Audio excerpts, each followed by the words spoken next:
Shalom, selamat malam Bapak Ibu yang dikasihi Tuhan. Kita bertemu kembali di dalam jam ibadah sektor malam hari ini. Marilah kita terlebih dahulu berdoa.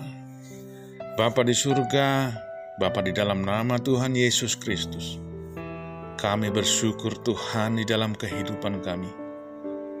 Sepanjang hari ini kami merasakan kebaikan dan kemurahan hati-Mu, dan memberikan kepada kami malam hari ini Tuhan untuk mendengarkan sebahagian daripada firman-Mu.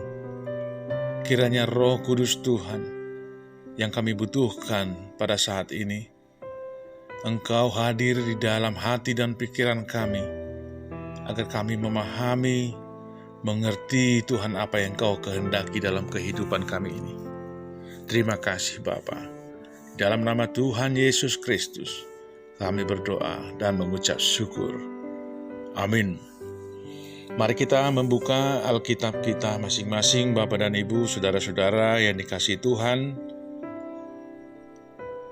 Khotbah kita yang tertulis di dalam kitab 2 Raja-Raja pasal 18 ayat 1 sampai dengan 8. Saya akan bacakan untuk kita semua, saudara dapat mengikutinya dalam hati masing-masing. Di bawah perikop Hizkia Raja Yehuda. Maka dalam tahun ketiga zaman Hosea bin Ela, Raja Israel, Hizkia anak Ahaz, Raja Yehuda menjadi raja. Ia berumur 25 tahun pada waktu ia menjadi raja, dan 29 tahun lamanya ia memerintah di Yerusalem. Nama ibunya ialah Abi, anak Zakaria. Ia melakukan apa yang benar di mata Tuhan, tepat seperti yang dilakukan Daud bapa leluhurnya.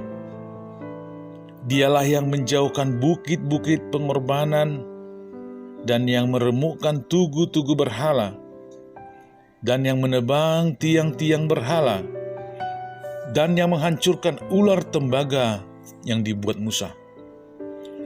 Sebab sampai pada masa itu, orang Israel memang masih membakar korban bagi ular itu, yang namanya disebut Nehustan.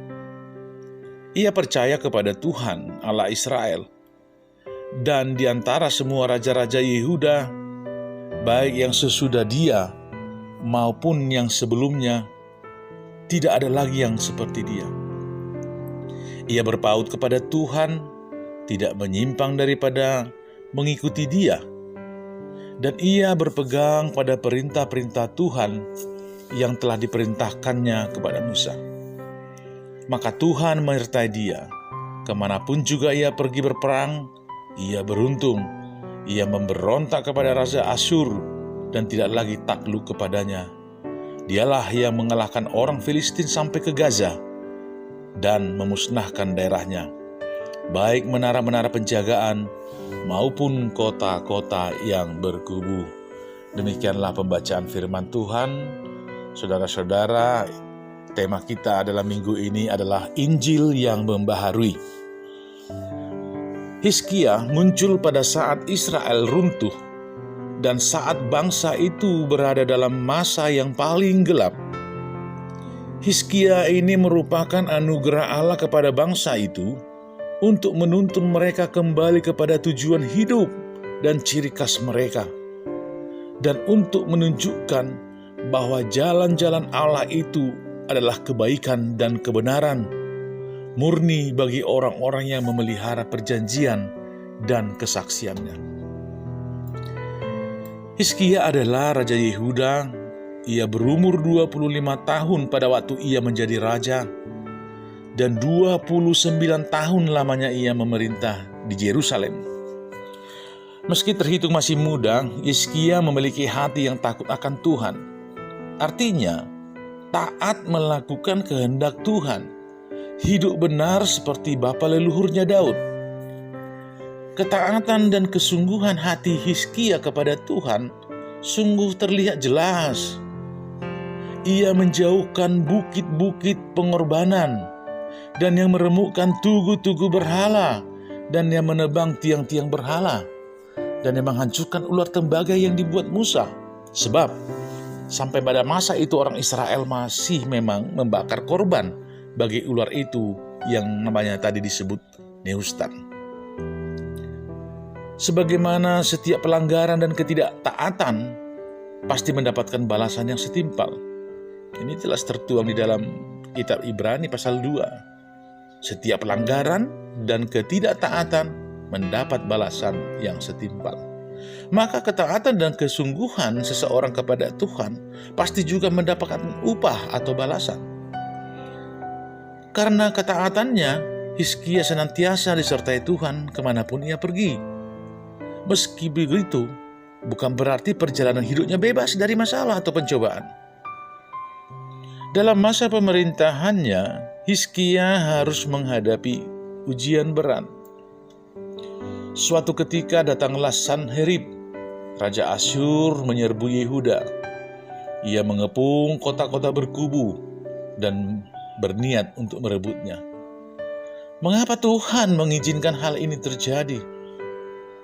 Ingat saudara-saudaraku, selalu ada rencananya yang indah di balik setiap peristiwa yang terjadi di dalam kehidupan orang percaya.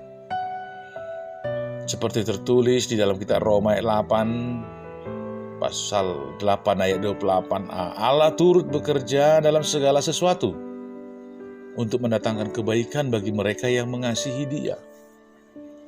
Ancaman yang begitu besar dari Asyur beserta dengan kehancuran Israel tentu membuat Yehuda seperti tidak mempunyai pengharapan. Tetapi ternyata mereka mempunyai pengharapan yang sangat besar karena raja yang memerintah mereka pada saat itu adalah Hizkia anak Ahaz. Meskipun ayahnya adalah raja yang sangat jahat, tetapi Hizkia menjadi seorang raja yang setia seperti Daud. Hizkia adalah raja yang diperkenan Tuhan sama seperti Daud diperkenan Tuhan.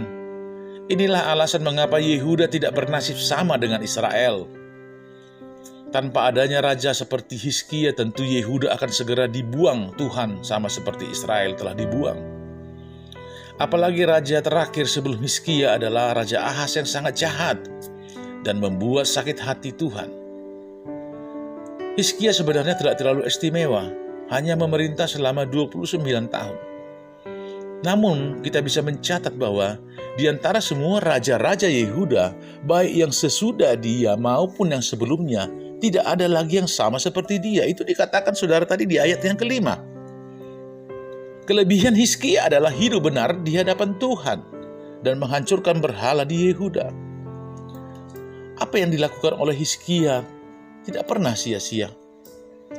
Sebenarnya tidak hanya kepada Raja Hizkia saja janji Tuhan diberikan, melainkan juga berlaku bagi kita semua yang setia dan turut akan perintah serta ketetapan yang Tuhan berikan kepada kita, yaitu hidup kudus, menjadi pelaku firman Tuhan, mengasihi sesama, hidup dalam pertobatan. Karena semua ini juga dilakukan oleh Raja Hizkia. Bagaimana dengan kehidupan kita secara pribadi, saudara-saudara? Sudahkah kita hidup menurut firman Tuhan? Sudahkah kita taat dan setia? Jika belum, marilah kita lebih lagi melekat kepada Tuhan Yesus. Mari kita sama-sama mengakui bahwa di luar Tuhan Yesus Kristus kita tidak bisa berbuat apa-apa. Yohanes 15 ayat 5 berkata, "Akulah pokok anggur dan kamulah ranting-rantingnya. Barang siapa tinggal di dalam aku dan aku di dalam dia, ia berbuah banyak. Sebab di luar aku kamu tidak dapat berbuat apa-apa." Terkadang kita menganggap bahwa pola perlakuan Tuhan kepada umatnya dalam perjanjian lama tidak sama dengan di dalam perjanjian baru. Tetapi ini adalah anggapan yang salah. Tuhan bertindak sama di dalam kesetiaan dan disiplin yang Dia kerjakan, baik bagi bangsa Israel maupun bagi gereja.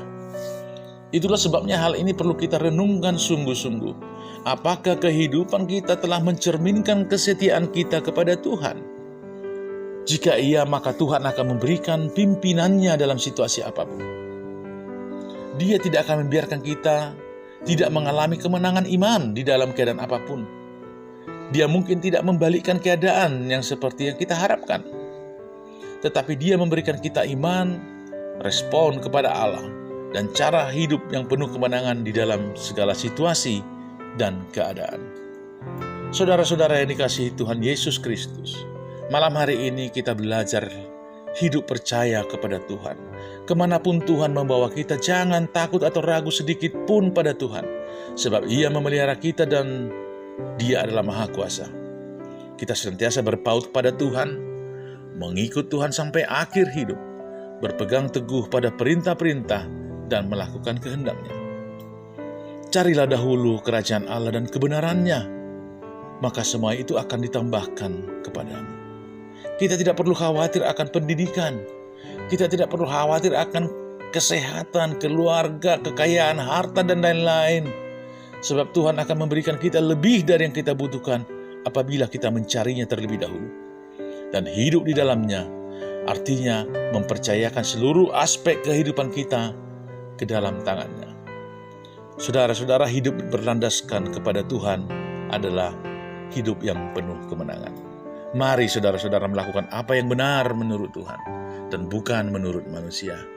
Cari dan wujudkan yang benar dan bukan yang nyaman. Selama kita berpaut pada Tuhan dan berpegang kepada perintah-Nya, penyertaan-Nya akan dicurahkan atas kita. Di saat itulah perubahan dan pembaharuan dapat terjadi dan kebenaran dinyatakan. Tuhan Yesus memberkati. Amin. Kita berdoa. Terima kasih Allah Bapa di surga. Engkau telah berfirman kepada kami agar kami tetap hidup percaya kepada Tuhan, agar kami tidak takut atau ragu sedikit pun pada Tuhan, sebab Engkau memelihara kami. Kami akan ikut Engkau sampai akhir kehidupan kami, berpegang teguh pada ketetapan-ketetapan dan perintah Tuhan. Ajarkan kami Tuhan untuk selalu mencari kerajaan Allah dan kebenaran-Nya. Apapun Tuhan yang boleh kami lalui dalam kehidupan kami ini, kami sepenuhnya serahkan dalam tangan pengasihan-Mu, mempercayakan seluruh aspek kehidupan kami ke dalam tangan-Mu, agar kami senantiasa hidup berlandaskan Tuhan, agar kami memperoleh mahkota kemenangan. Berkati jemaat-Mu Tuhan, berkati kehidupan mereka masing-masing, keluarganya, anak-anaknya dimanapun. Demikian juga Tuhan, para pelayan-Mu, hamba-hamba-Mu Tuhan, di dalam pelayanannya, agar semangat tetap ada dalam kehidupan kami. Dimanapun pelayanan hamba-Mu Tuhan, Engkau utus. Malam hari ini kami serahkan hidup kami, agar Engkau memelihara kami Bapa. Ampunkan kami Tuhan atas dosa-dosa kami. Terimalah Tuhan doa kami. Di dalam nama Yesus Kristus kami telah berdoa dan mengucap syukur. Amin.